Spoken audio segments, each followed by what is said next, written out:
Terry Etheridge, look at you back again, looking all sassy over there at the headquarters of Interaction, the global headquarters. Big stuff has happened, very exciting. And listen, since our last show here, I got to put this on comment. Since our last show, I've been inundated by thousands of people that have been coming to me saying, "What's with this Interaction thing and all that stuff?" But the main thing is they're ticked off at like these performance reviews, which you say are worthless now. And here's the thing. You might say they're worthless because you've been working forever and you've been around the block and you know all this stuff and you know how to work the system. But like for somebody new starting, they kind of like them, don't they? Well, everybody likes feedback, I think. The majority of people definitely, especially younger generations coming in, definitely want to know that they're doing a good job and that they're adding value. And you understand that if you get feedback. So the annual performance review is what I think is worthless. I think you're going backwards, and I don't think that adds any value to anyone at that point in time. So the goal of getting people real-time feedback and giving them a review in the moment, in the week, in the month, that's so much more valuable. And that's what I'm a proponent of. Got it. All right. Well, so with that, we have a special guest because I kind of believe you, but I don't really know. But so what I want to hear is from someone who's like starting out in the workplace, who's going to get involved in a company and then deal with all the corporate garbage that goes around all over the place. And so without any further ado, please help me welcome our new friend, Hunter Grogan. Look at him over there. Hi, y'all. Thanks for having me. So, Hunter, for the car buying public, how old are you? I'm 23. Oh, okay. And so at 23, that's the age where you know everything, right? That was 16, but we're still going along with it. So okay. Very good. So Terry, let's say you were hiring Hunter Grogan for the, you just hire him. It's his first job. How do you bring somebody who literally knows nothing, even doesn't even know how to get a haircut? Someone like that, who you see right there. How do you onboard somebody like that? Like, how could you review them? Because how could you expect them to know anything? Right. So what we do is we kind of look for skills, right? And the job that we hired him into, but we're not usually very good at setting good goals and objectives. And I think that's kind of that whole point of why have a review of someone if you didn't set good goals and objectives to start with?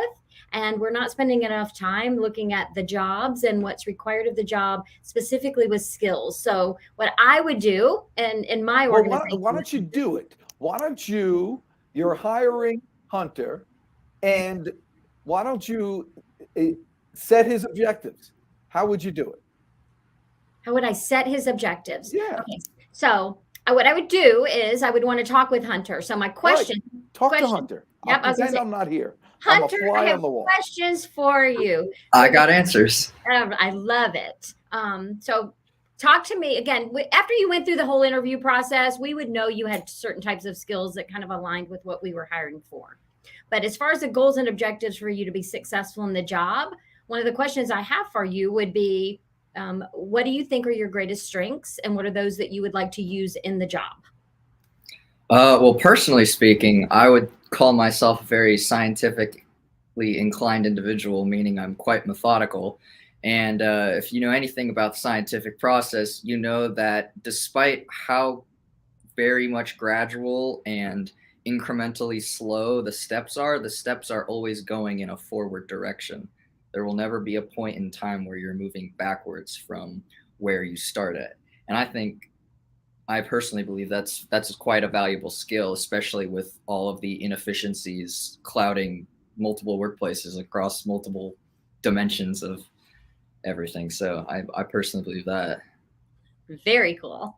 So from a learning skills that you would like to learn, are there any that you know offhand that you would want to work on?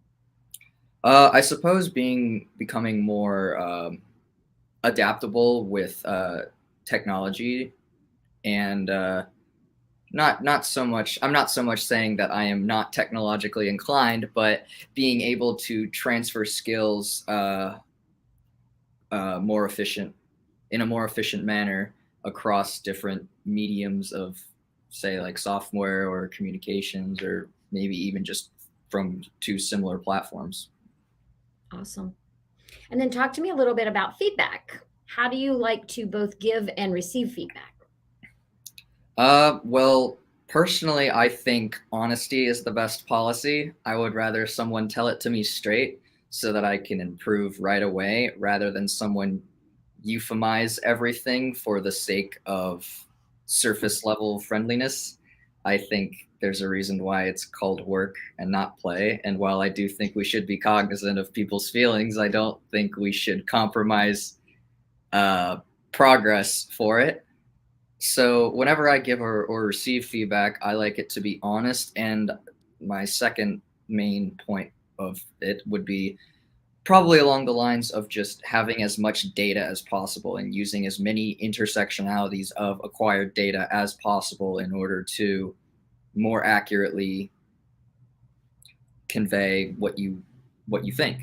You know, you can, if you're writing a scientific paper, you can easily write this big headline and say blah blah blah blah blah, but it all depends on all of the sources you have in the references page to say, okay, this actually has merit.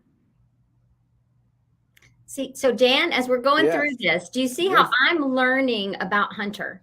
I can already understand just from a few questions what Hunter values, what things are important to Hunter, how I would probably communicate with Hunter. So the more time I spend with him in this opportunity of creating really good objectives, they're going to help Hunter grow and develop in things that he's interested in, and then also align with what we need him to do in our organization. You see a greater success level there.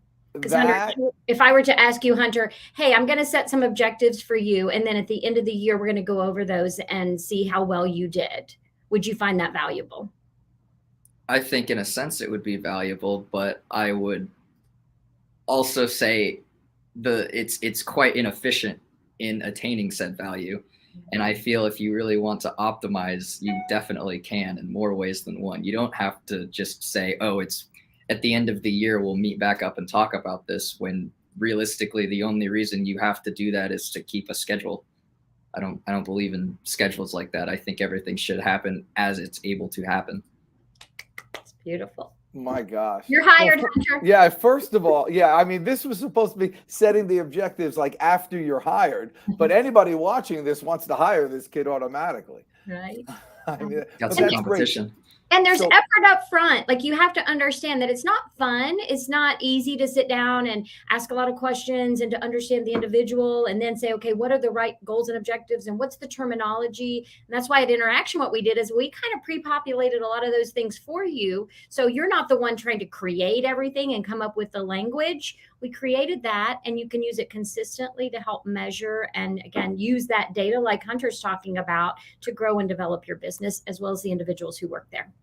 Right. So when someone's getting the feedback, or when someone's when someone's getting the feedback, it's based on the objectives that you set. It's not just saying, "Oh, hey, Hunter's he's a nice kid with the blue check shirt," and so they'll say according. So what would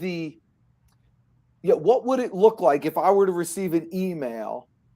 Just give me an idea of what it would say for me to kind of review after my interaction with Hunter.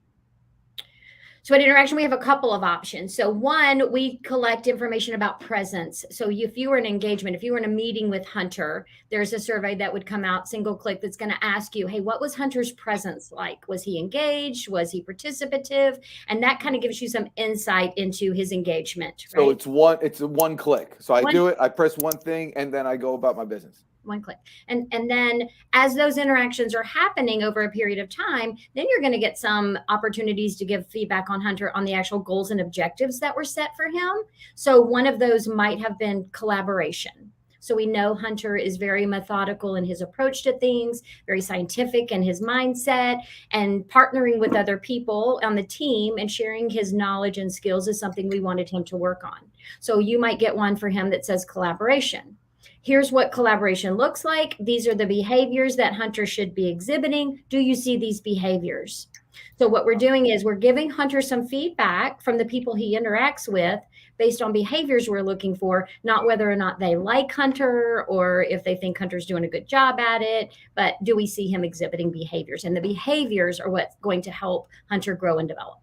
And that's how we set it up. Well, that's awesome. So, Hunter, you want to work here? Yeah, it seems pretty solid, not gonna lie. Okay. Well, no, would you appreciate getting feedback and like that, on a regular basis so you would know how to improve or not? Or, I mean, would that be something that someone of your age, because I don't know, can people of your age handle a little criticism?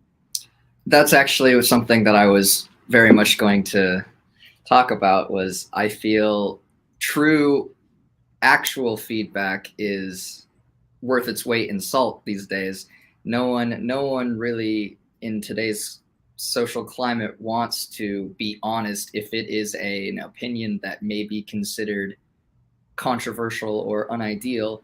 But I feel that actually getting consistent and honest feedback is what is really going to separate the chaff. It makes a lot of sense to just say, hey, maybe toughen up, get a callus or two, and realize, yeah, it's going to be an abrasive comment sometimes, but at least you know what you're doing and what you're not.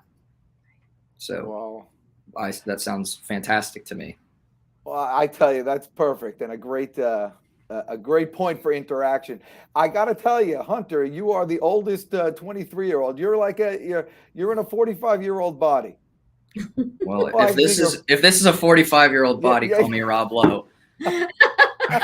Dang, the kid's too quick. Unbelievable. You're reaching the point of being actually unbedigeable. Terry, this has been awesome. Again, thanks a lot. You're helping me and you're helping a lot of people. Hunter, your future is as high as you want to go. There ain't nothing stopping you, Hotshot. Appreciate you both coming here. We'll see you next time. Thanks a lot. Thanks so much.